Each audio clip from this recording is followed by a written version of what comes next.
네, 시작하겠습니다. 여러분 혹시 저와 같은 경험 있으신가요? 제 컴퓨터는 연세가 좀 드셔서 큰 용량의 파일을 복사하려면 몇 시간이 걸려요. 얼마 전에도 데이터를 복사시켜 놓고 몇 시간 동안 밖에 다녀왔는데 이런 메시지가 떠 있더라고요. 파일을 복사할 수 없습니다. 그리고 진행률은 막 16% 이렇게 돼 있고, 제가 살짝 혈압이 올라서 원인을 찾아보니까 파일 하나에 에러가 있었어요. 아니 그러면 그 파일은 좀 놔두고 나머지 파일만 좀 복사해주면 되지, 그걸 그렇게 다 전체 복사를 멈춰버려서 제 일정을 망가뜨립니까? 참 융통성 없는 일이죠. 그런데 우리 몸의 세포에서도 비슷한 일이 일어납니다. 우리의 존재가 지속되기 위해서는 정보, 즉 DNA를 복제해야 하는데요. 이 DNA는 빠르고 정확한 DNA 중합체 델타가 담당하고 있습니다. 이 델타는 동화 개미와 배짱이에서 개미와 같이 성실한 친구죠. 그런데 이 DNA는 자외선이나 담배 연기와 같은 일상적인 요인에 의해서 쉽게 손상을 입습니다. 평소에는 세포가 이런 손상을 잘 수리합니다. 그러나 제가 파일을 복사하는 것과 같이 세포가 분열되어야 할 때는 문제가 생깁니다. 지금 빨리 어마어마한 양의 세포를 복제해야 되는데 손상을 고칠 시간이 없어요 인 거죠. 손상을 고칠 시간이 없으면 일단 넘어가면 되겠죠. 그런데 너무도 성실한 우리의 DNA 중합체 델타는 손상을 넘어가지 못하고 멈춰서 어쩔 줄을 몰라 합니다. 이렇게 복제가 지연되면 세포는 큰 피해를 입고 우리는 암과 같은 질병에 걸리게 됩니다. 더 게임 오브 데스가 시작되는 거죠. 다행히도 우리의 몸은 게으른 DNA 중합체 에타도 갖추고 있습니다. 이 배짱이와 같이 헐렁헐렁한 성격을 지닌 이 에타는 DNA를 아주 느리고 부정확하게 복제합니다. 그래서 평소엔 차라리 일을 시키지 않는 편이 좋습니다. 대신 DNA의 손상을 만났을 때 대충 유들유들 이렇게 복제할 수 있는 능력을 갖추고 있죠. 즉, 효율적인 DNA의 복제를 위해서는 평소에는 개미가 뚠뚠 열심히 뚠뚠 복제를 수행하고 위급 상황, 손상된 DNA에만 배짱이를 불러오는 교체 과정이 필요한 거죠. 다양한 단백질들이 관여하는 이 섬세한 조절 과정에 대해서 아직 정확히 밝혀진 바가 없고 저희 연구실에서 연구를 진행하고 있습니다. 이렇게 세포가 일러주듯이 항상 성실한 것만이 능사는 아닙니다. 때로는 여유로운 태도가 일을 해결하는 데 도움을 주기도 하죠. 이제 연말이 되어서 지난 한 해를 되돌아보면 열심히 살기도 했지만 게을렀던 시간들도 생각이 나는데요. 저는 그렇지만 너무 자책하지는 않으려고 합니다. 그런 시간들이 저에게 어떤 방식으로 어떤 이로움을 가져다 줄지 모르기 때문이죠.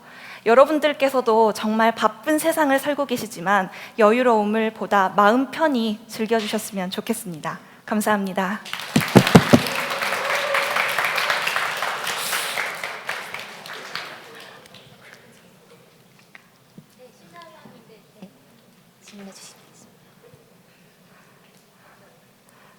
일단 너무 재밌었고요. 뭐 하시는지 궁금해졌어요. 근데 본인이 여기서 구체적으로 하는 일이 무엇인지가 살짝 빠진 것 같아서요. 제가 주체적으로 하는 일은 일단 사실 제가 배짱이와 개미만 등장을 시켰지만 이 이야기에는 절대 반지도 하나 등장을 합니다. 이 DNA 복제 과정을 총체적으로 지휘하는 절대 반지라는 단백질이 있는데요. 이 단백질에 빛을 내는 형광 분자를 달아서 이 분자를 관찰하게 됩니다. 형광 현미경으로 관찰을 하는데요. 이 분자가 개미가 붙었는지 배짱이가 붙었는지에 따라서 서로 다른 특성을 지니게 됩니다. 예를 들면 속도가 달라지게 되죠. 이런 속도를 통해서 이 절대반지에 어떤 중합체가 붙어서 복제를 하고 있는지 알 수 있고, 이로 인해서 그 손상된 DNA 근처에서 어떻게 교체가 되는지 알 수 있습니다. 그래서 저는 이렇게 형광 현미경을 통해서 단백질을 관찰하고 있습니다.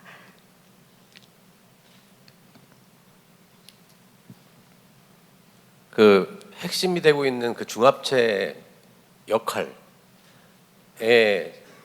신비에 대해서 많이 얘기 안 해주신 것 같은데 그냥 퉁 치고 넘어가는 것 같은데 그거에 대해서 좀 더 설명해 주실 수 있어요? 중합체의 신비요? 예. 제가 이렇게 시간이 부족해서 설명을 못 드렸는데 제가 소품을 이렇게 준비해 왔어요. 개미는 휴지심이고요. 이렇게 작은 구조를 가지고 있죠. 그래서 DNA가 손상됐을 때 이 손상된 부위를 지나가지 못합니다. 왜냐하면 작은 그 DNA 반응 사이트 때문이죠. 하지만 이 배짱이 중합체 에탄은 원체 구조가 커다랗습니다. 가운데 커다란 구멍을 지니고 있습니다. 그래서 사실 정확한 복제는 하지 못하지만 이런 손상 부위가 있을 때 이런 손상 부위를 대충 복사해서 넘어갈 수 있는 거죠.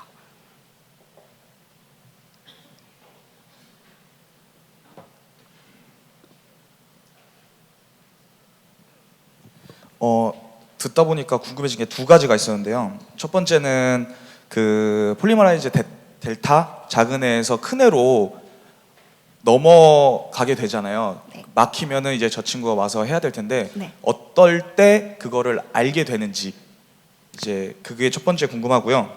두 번째는 이제 그 저 큰 폴리머라이즈는 이제 완벽히 복제를 하지 못했었잖아요. 네. 그럼 그 이후에 그거를 수정하는 과정이 일어나는 건지 아닌지가 궁금합니다. 네, 일단 두 번째 질문부터 답변을 드리자면 물론 이렇게 대충 복제하고 넘어간 그 구역은 여전히 손상된 상태로 남아있기 때문에 세포의 분열이 완전히 끝나고 난 후에 세포가 여러 가지 수리 방법들을 가지고 있어요. 그래서 그 수리 방법대로 이 DNA를 고치게 되고요.